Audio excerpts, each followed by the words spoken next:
So, a study found that women trust dating advice from gay male friends more than from straight men because gay men have fewer ulterior motives. And I'm just left to wonder, what ulterior motives do you think us straight men have? That we want to bang you?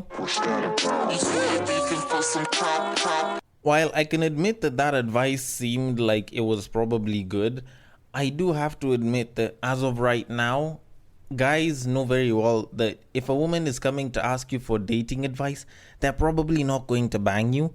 So we'd much rather give that advice freely based on, what we feel and how we feel it should be done best, cuz at least we know each other. When it comes to gay guys though, like they could give good advice on one end cuz it's them playing against the home team, so it makes sense. But at the same time, the advice that they're going to give you is probably going to be the exact same advice that your fellow female friends will give you.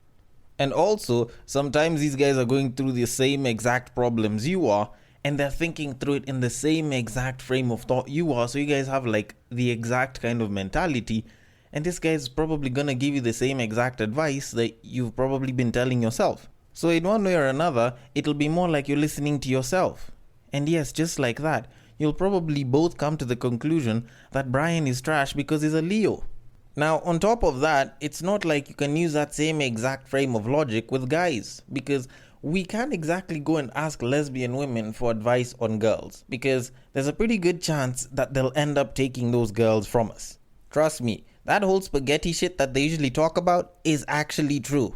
But anyways, in as much as I'd love to continue telling people why straight people give the best advice, we do have a podcast to do, and, well, this one carries no ulterior motives. So, in typical fashion, welcome to Break Time on West Side, your number one breakdown podcast, coming to you from Nairobi, Kenya. The man on the mic is a man who is a straight man but gives good relationship and dating advice. He is a man who has once been referred to as Dr. Love but on cocaine. It is none other than your tall, dark, and mildly handsome man, Sir Denver B. The show is Tweetstreet, the show where we take a deep dive into Twitter, pull up a couple of tweets here and there, and break them down into something a little bit more sensible here and there. Now, for those of you all that feel like your tweets should be mentioned, should be discussed, or you find a tweet that you think should be discussed, the drill is very simple. You all probably know it, and if you don't know it, because maybe it's your first time or you forgot, I'm going to remind it for you. You send that tweet to my DMs on @Bagaka, the D, the B, and the D are capital on Twitter, and I will break it down from there. If you see it on Instagram, maybe it was a screenshot or something, or maybe you saw it on Facebook, then you send them both to the same exact DMs of @Breaktime on Westside, and I will handle it accordingly. Just like that, super simple, It'll be a lot better than some of the dating advice that some of you all have been getting, But anyways, before I get into the tweets of this week, I do need to mention something, and it's a bit more of a complaint, but it's a little bit more of a call to action, because I believe without a shred of doubt, with almost no complete evidence, but with full belief, that we are the most entitled generation of people that has ever existed on planet Earth, and as far back as my knowledge of history goes. We are incredibly entitled. Because at what point did we get to where we decided that we should tell people what to do with their money or how much of it they should probably give? Now, to give a bit of a context as to why it is I have this problem with people, there was a story about Meek Mill driving around Atlanta in his Rolls Royce and stopping by where a couple of kids were busy hustling and trying to sell water, and he gave them $20. And it caused a bit of a backlash because, I don't know, there were 6 to 8 kids. Of course, they weren't exactly from a well-off neighborhood. They seemed like they were fairly young and everything. And he gave them $20, and people were bashing him online for it. Now, of course, the reason as to why it is people were bashing him was because he just, quote-unquote, just gave $20. And my question is, why were you people expecting him to give a lot more? Was it because of the fact that he's an accomplished celebrity rapper and artist? Was it because he was moving around in a Rolls Royce that was $400,000 plus? And I've got to admit, this is part of the reason why, if at any point I try to make a contribution, I try to make it as anonymous as possible. Because I don't like the level of entitlement that people have, because At times, people will see that you have a certain amount of money or you live a certain kind of lifestyle, and they expect you to give money apparently because you have it, which I think is absolutely wrong. Now, honestly, when I watched the video of him dealing with those kids, firstly, the kids were quite aggressive in as much as they were really, really young kids. They didn't look like they were a day above 12. He gave them $20 and he was asking the cause that they were pushing for. And they weren't really giving him an answer, which begged to prove that they're probably just doing this for themselves, which makes it more like a bit of a business thing. And when you think about it that way, then even him giving $20 was a little bit much, because according to the people who are in the States, obviously because I'm not there, I wouldn't entirely know, but according to some of the calculations that were done by a couple of guys online, a box of 24 water bottles, a pack of 24 goes for about $3. Him giving them $20, in as much as yes, they're supposed to split it among 6 to 8 kids, it does seem like if it's taken and it's used in the business again, it can actually bring forth a little bit more, which they can sell to make even more money. So in a sense, it's like he's helped them. But people are busy bashing him because he just gave $20. And the problem is the just part. Because at what point did he tell you that he had more money to give? Of course, maybe he had more money in his pocket. But even though he has the money, even though he had more money in his pocket, even though he was walking around with $10,000, who told you that it's his obligation to give money that is his? It's his hard-earned money. It's not like none of those kids ever helped him work for it or helped him release a record, so he has to give more back. He's not obligated to even give the money. Hell, if anything, he could have driven past and not even bothered with the kids, but he chose to stop by and actually see if he can help the community in one way or another. And honestly, if these kids and the people around them are busy criticizing him and are bashing him for just giving $20, I think you guys fail to understand it in business, where you can just take the little money that you have as an investment, as additional revenue, considering that this guy pretty much either bought a bottle or didn't even buy a bottle of water but gave $20, and use it to expand. But people are busy just trying to bash him for the fact that he just gave $20. Him giving $20 is entirely of his own choice. He's not obligated to give it, and in as much as yes, it would be good to give more, if he chooses to or he doesn't choose to, it's entirely of his own will. So why the hell is it that you're criticizing his choice to actually give? Because at that point, he might as well not have given. And at this point, I'd probably blame religion for this, because of this whole thing of people talking about, oh, you know, the rich should give to the poor, blah, blah, blah. But I'm not going to crucify it just now, pun intended. I'm going to chalk this one down to a self-entitled generation of people that expect people to give them more because they have more, forgetting that these people have rights to their money because it's their money and it's not anyone else's. So if they choose to give a little, if they choose to give a lot, if they choose to not give any, it's entirely of their own free will. If you feel like they should have probably given more and what they did was wrong, then take your money and go and contribute it there. I bet those kids are probably still there. I bet those kids exist. I bet there's people that can identify and know those kids. So they can probably go and give them that additional money that they claim Meek Mill should have given. Just saying. But anyways, we should move it on to the tweets. But before we get to the tweets,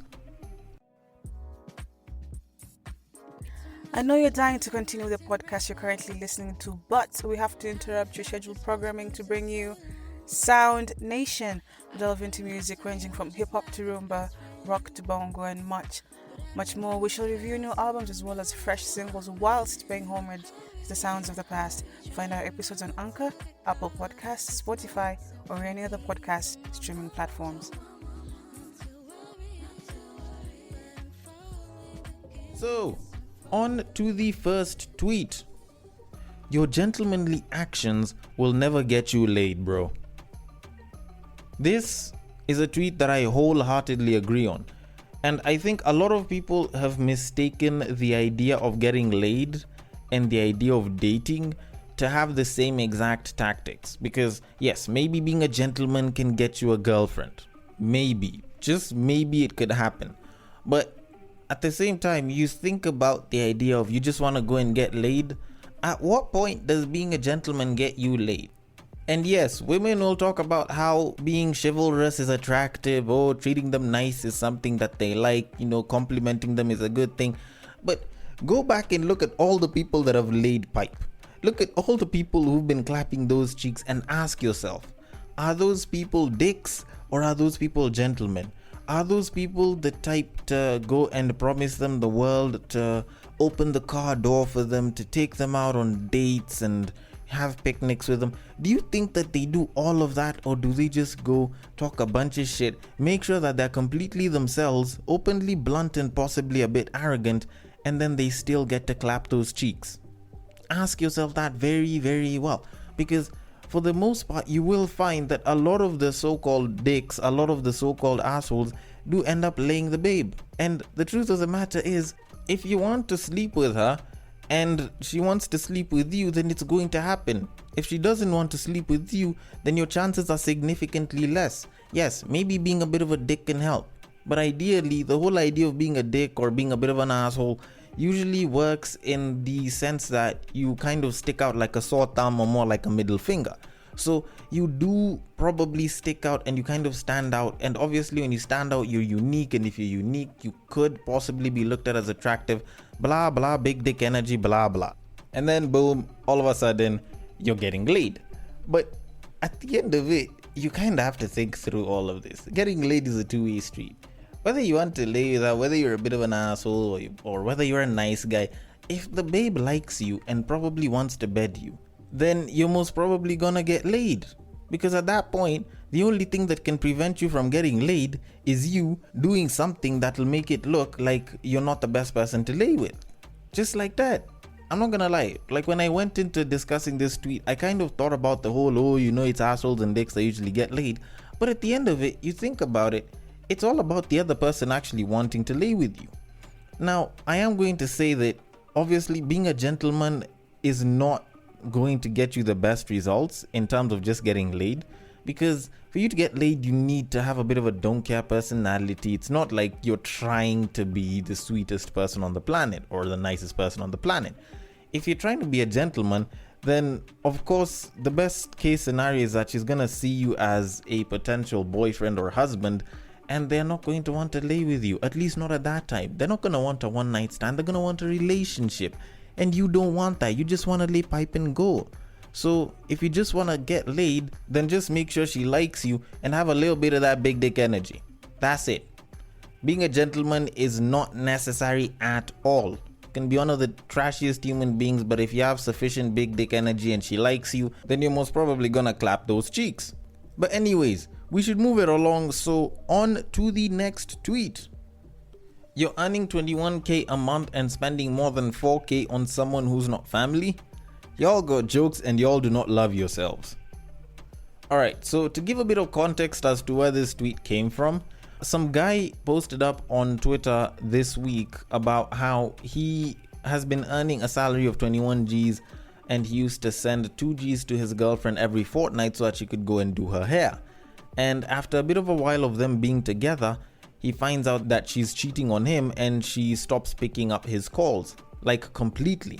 And in as much as I've strayed away from discussing the whole topic of dating and finances, I kinda have to put this down here because it needs to be said.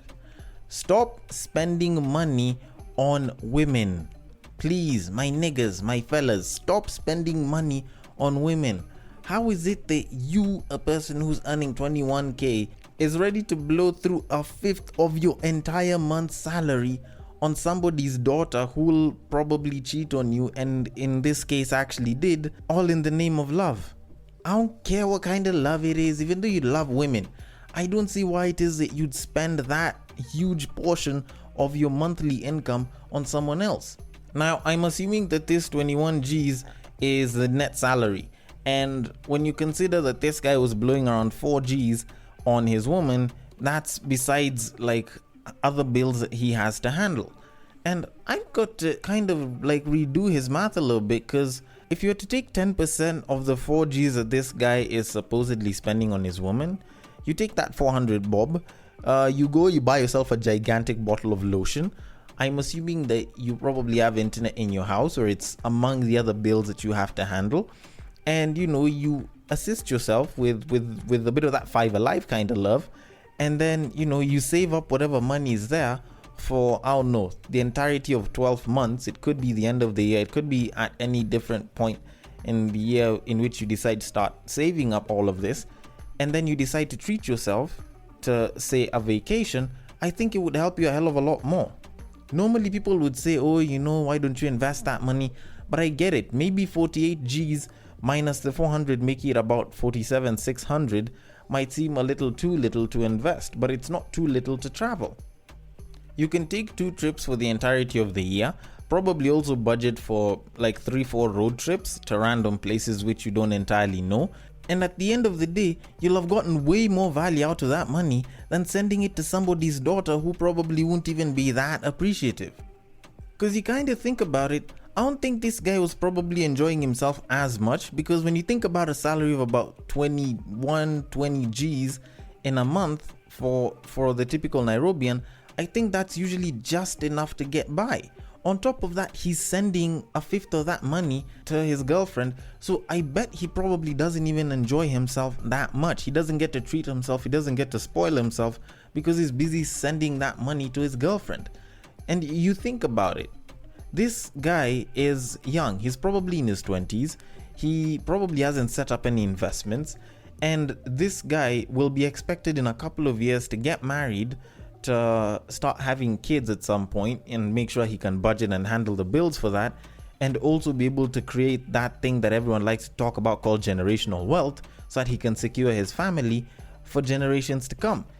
He hasn't had a chance to start setting up investments because he's busy sending, I don't know, 2 G's every single fortnight just so that someone can get their hair done. This is part of the reason why people have actually started saying that a lot of the male youth of today are actually a hell of a lot less financially stable than their female counterparts.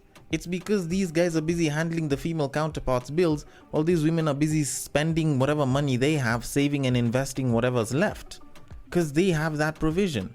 With guys, it's like they're just being made to pay bills. It's incredibly annoying, and I don't think guys should be putting themselves through such a liability. At the very most, if I was in his position, I'd probably say that I'd spend just 1K. Just one for the entire month. Like, I don't have anything against people spoiling their significant others, but please, while you're young, at least try to secure your financial future, or if that's not what you're into, then at least travel the world or do something that you probably find will be more fulfilling before you get married and have kids. Cause damn, you can't be wasting your 20s money on some woman that probably won't help you when you get into a fix. It just has to be said. Anyways, on to the next tweet. Men's biggest complaints about women include the silent treatment, bringing up things he's done in the distant past, and being critical. This is highly agreed upon by many men that have seen this tweet. And the truth of the matter is, yes, these are all problems. There's definitely others, but let me try and break down these 3. 1. The silent treatment. Now, I'd probably say that this is a big complaint, but sometimes when you consider that some of the women that we've been with are extremely noisy, the silent treatment might actually seem a little bit more peaceful. But for those of us that do complain about the silent treatment, here's the thing, it doesn't exactly help, because why are you punishing us for something that you could possibly even be wrong about? I've never really seen the reason why the silent treatment is like a go-to method for people, but if you want to get rid of the problem, then wouldn't it be better if you just talked it out? Like, does it have to be a win-lose situation? Why can't we just talk it out and come to an agreement, even though it's agreeing to disagree? Can that be better? Why do you have to go for the silent treatment? Like, I'm not gonna lie, from personal experience, I have actually had a whole silent treatment thing with someone, and that was kind of where things ended because, well, I don't do silent treatment. It's either we're talking stuff out or stuff is done. On to the next one, bringing up things he's done in the distant past. Yes, this is something that we do not like, because if you forgave me, then we might as well move on from it. But guess what? Some of y'all have a tendency to bring up stuff that was done 16 years ago, to bring up stuff that we did before we got married. For those of y'all that are married, y'all have a thing of bringing up stuff that probably is irrelevant, but you just need to add fuel to the fire on all the bad things that I've probably done, So you just figure, you know what, let me bring up every single sin he's done from his distant past. It might not be related to the argument, it might not even be related to the relevancy of the situation at hand, but y'all are gonna bring it up because, well, fuel to the fire. And honestly, if you have a problem with someone, say it. You don't need to magnify the state of the issue. You can just say that it means a lot to you. We'll understand that a little bit better, instead of bringing up all of the ghosts and skeletons from our distant past. And on to the last one, being critical. Sometimes you just need to stop overthinking stuff. The term being critical is probably more of overthinking rather than being critical. There's nothing wrong with being critical, but overthinking and just overanalyzing a situation that probably isn't even that big. It's something that happens from time to time. It's incredibly annoying. Sometimes you find someone overanalyzing something that is very simple, and they complicate the matter, and then they make it unbearable, and then we suddenly don't even want to deal with them anymore. And trust me, ladies, a lot of times we won't want to tell you stuff because we know that you'll overanalyze and read into the situation a little too much and make the whole thing a little bit complicated, and then ruin the goodness or the badness or the simplicity of the matter. You might see us turning around to admire good behind, but you guys will suddenly start thinking that we apparently want to sleep with this woman and start a family and possibly deposit our kids somewhere. And the truth of the matter is, we're just admiring a nice, gorgeous booty. And it's not like we hate yours, it's just that we saw a really good one, so we just had to turn and look. It's that simple, but you're probably gonna continue overthinking it. But anyways, I want to know your thoughts on this. Ladies, if you feel like continuing to overthink this entire matter and give me some thoughts and feedback on it, as well as my homies, if you feel like I'm saying the truth or I'm lying, you can slide into my Instagram DMs at Breaktime on Westside is the handle that you should reach me on. On Facebook, you can also hit me up on Breaktime on Westside, and on Twitter, you can slide into my personal DMs at Bagaka the D. Thank you so much for listening all the way till the end. If you're on Castbox, feel free to leave your comments there as well, and I will catch you guys on the next break. Take care.